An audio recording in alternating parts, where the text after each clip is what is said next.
अपने आप से ही डिमांड होती हैं। एग्जाम्पल आपका है फूड, क्लोथिंग, हाउसिंग, ये ऑटोनोमस डिमांड के एग्जाम्पल हैं। सेकेंड जो नंबर है आपका direct demand.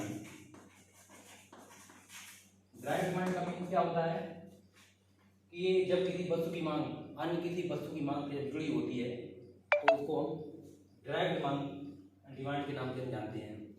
For the example, जैसे मुझे कपड़े का उत्पादन करना है, उसमें जो हमारे इनपुट होते हैं, डिफरेंट इनपुट, जैसे एग्जाम्पल लेबर है, मशीन है, रॉ मटेरियल है। अगर हमारे कपड़े का अगर प्रोडक्शन इंक्रीज होता है तो फिर ऑटोमेटिक हमारे जो इनपुट, डिफरेंट इनपुट हैं, उनकी भी डिमांड इंक्रीज होगी। जैसे मैंने अभी बताया है कि जो हमारे मशीन होती हैं, लेबर होते हैं, रॉ मटेरियल होते हैं, इनमें भी वृद्धि होती है। तो मेरा कहने का मतलब ये है कि जब एक मांग अगर इंक्रीज हो तो दूसरी ऑटोमेटिक उत्पन्न हो जाती है। तो इसी को हम डायरेक्ट डिमांड के नाम से जानते हैं। इसको हम दूसरा जो नाम है वो इनडायरेक्ट डिमांड भी कहते हैं इसको। तीसरा नंबर है आपका प्राइस डिमांड।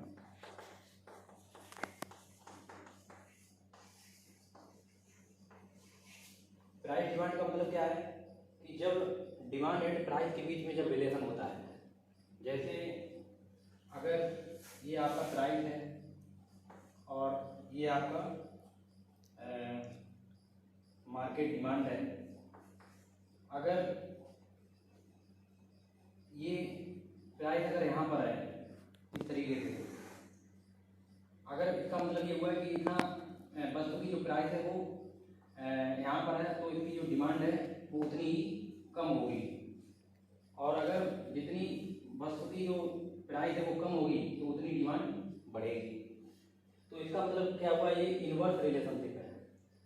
इनवर्स जो रिलेशनशिप है तो इसका जो रिलेशनशिप होता है वो डिमांड एवं प्राइस का होता है। तो इसके बाद में आता है आपका 4 नंबर है आपका इनकम डिमांड।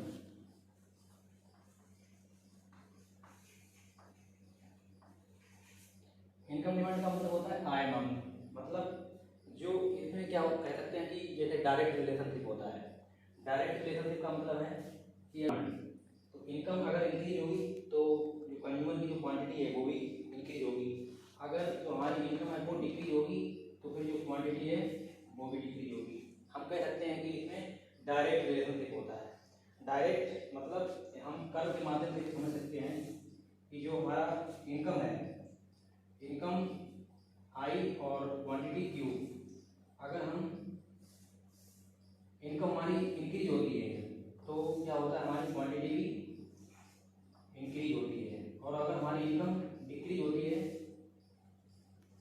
तो हमारी क्वांटिटी भी डिक्रीज होती है।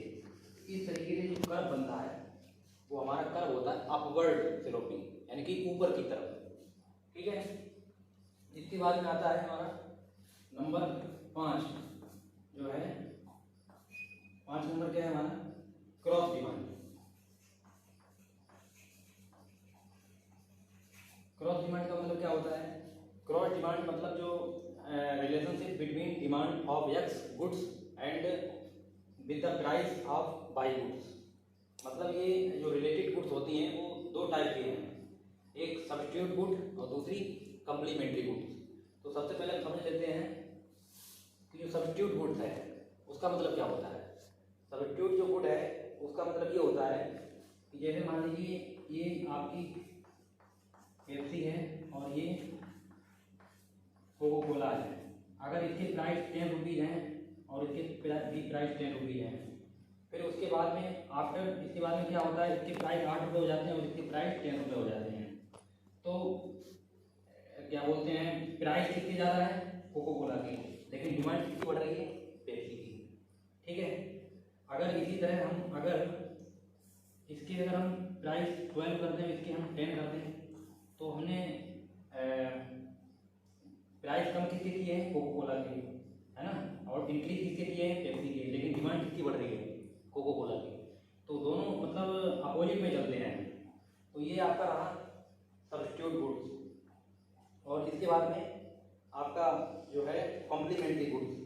कॉम्प्लीमेंट्री गुड्स जो है वो आपका अगर डिमांड अगर इंक्रीज होगी, अगर आपका प्राइस और यहाँ पर क्वांटिटी, मान लीजिए कार का मतलब है, अगर कार की जो कीमत है अगर वो इंक्रीज होगी तो जो हमारी क्वांटिटी है पेट्रोल की मतलब डिमांड है वो कम हो जाएगी। अगर जैसे ही कार की जो कीमत है वो डाउन होगी तो फिर हमारी क्या है क्वांटिटी जो उसकी डिमांड है पेट्रोल की वो इंक्रीज हो जाएगी। इसी प्रकार और कम होगी तो और इंक्रीज हो जाएगी क्या डिमांड पेट्रोल की। तो ये जो कर्व बनता है एक डाउनवर्ड स्लोपिंग कर्व जो होता है ये कम्प्लीमेंट्री गुड्स के अंतर्गत कम्प्लीमेंट्री डिमांड के अंतर्गत आता है। और इसके बाद में आपका आता है जॉइंट डिमांड। जॉइंट डिमांड का मतलब क्या होता है, जब हम किसी भी वस्तु को आवश्यकता पूरा करने के लिए मुझे कई वस्तुओं की जब एक साथ मांग करते हैं तो वो हमारा क्या कहलाता है जॉइंट डिमांड। जैसे कि मुझे चाय बनानी है अगर तो मुझे चीनी की भी ज़रूरत पड़ेगी, चीनी की भी मांग करेंगे हम, और पानी की भी मांग करेंगे वाटर, और शुगर, और जो लीफ टी यानी कि चाय की पत्ती,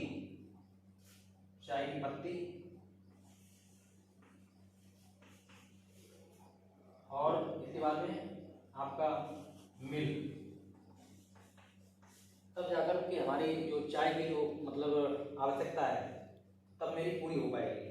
तो हम कह सकते हैं कि संयुक्त रूप से जो मुझे आवश्यकता होती है किसी भी चीज़ को पूरा करने वस्तु को पूरा करने के लिए तो वो हमारा ज्वाइंट डिमांड कहलाता है।